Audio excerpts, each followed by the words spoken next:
morning, class. Welcome to Bread 101. Today we'll be covering the history of bread pre-1600s for the next hour. More and more students are starting to look like this in the classroom.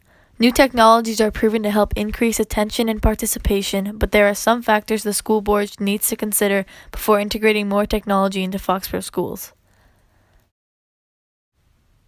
Here's what some Foxborough students had to say about the technology they use in their English classrooms. I like the old-fashioned way better, especially with memorization, because technology doesn't necessarily help me memorize things, especially for tests or for homework, things like that. I think technology does help kids learn better than the old-fashioned book and a pencil.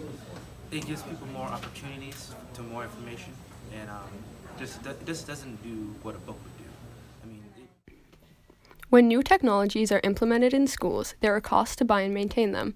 The cost of new technology should always be considered before schools decide to use and purchase them.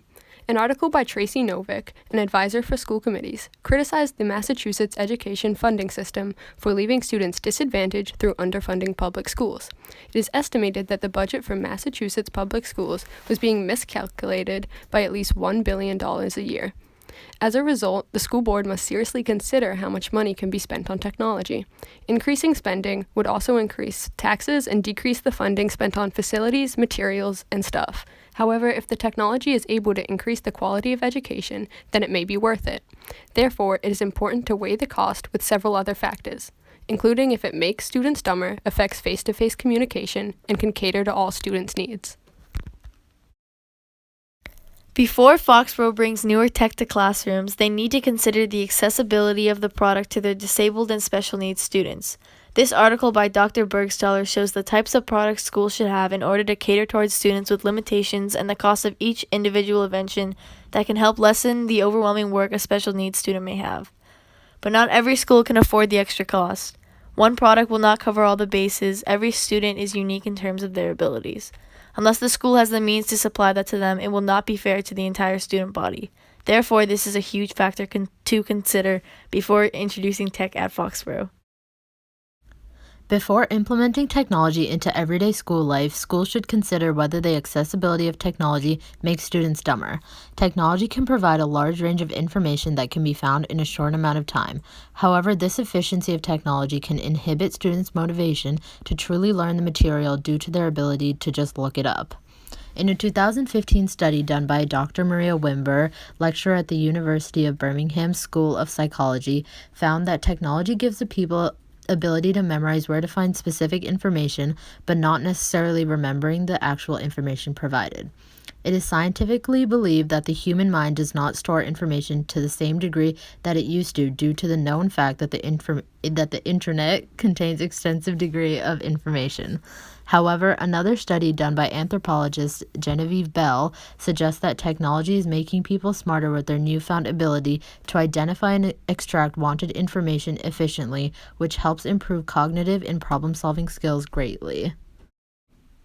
A factor the school board should take into consideration when implementing technology into their curriculum is how it will affect communication between students. Using technology can be a very useful tool for education, but it can also inhibit face-to-face communication between students. In a 2012 study by the Chinese Academy of Sciences, scientists experimented with the connection between technology usage and social interactions. The experiment found that the brain chemicals of people who habitually use the internet impacted their communication skills and relationships with others. The results of this experiment were reflected in a study conducted in 2014 by Virginia Tech scientists. The study is named the iPhone effect, and it yet again looked into technology's impact on face-to-face communication. The study found that people surveyed felt uncomfortable without their phones and that they had trouble focusing and communicating with others in everyday conversations. If technology was implemented into every aspect of the Foxborough school systems, real-life communication would likely be negatively affected. Using technology can give students access to a wide variety of information and sources, but it would decrease their communication with others. If too much time is spent absorbed into computers and phones, students will lose the benefit of conversing and learning with others. On the other hand, a factor that schools should take into consideration when implementing technology into their school system is how it will affect its reputation. Implementing technology into classrooms shows that schools are trying to keep up to date with new learning tools, but schools are often motivated to purchase technology to make their reputation better. Many school boards believe that implementing technology will make them look more sophisticated and prestigious. In the article, Books Are Out, iBooks Are In for Students at Arizona High School, Arthur Rothstein explains how local Empire High School in Arizona is now only using iBooks. According to Rothstein, the school is one of the first in the nation to shun printed textbooks. Rothstein also included a quote from the school's superintendent, Calvin Baker, who said that the school system has a, quote, history of taking risks. Taking risks with school decisions represents how the board didn't necessarily consider if the introduction of technology would benefit the students. Instead, they thought about how purchasing new technology and altering the curriculum would portray their school. For example, one common request of the student body is for each student to receive a personal MacBook computer. Let's run through the factors with this technology. Each MacBook costs over $1,000, which adds up to about $1 million as a total cost. If each student receives a MacBook computer, then it would cater to a wide range of students. However, those with certain disabilities might have trouble completing all their work online. The technology itself won't affect intelligence, but a personalized computer would allow greater access to information while also increasing dependency. Lastly, a personal computer would pull students away from communicating with their fellow students. Comparing all these factors, integrating personal Mac computers would not be a realistic and effective addition to the school.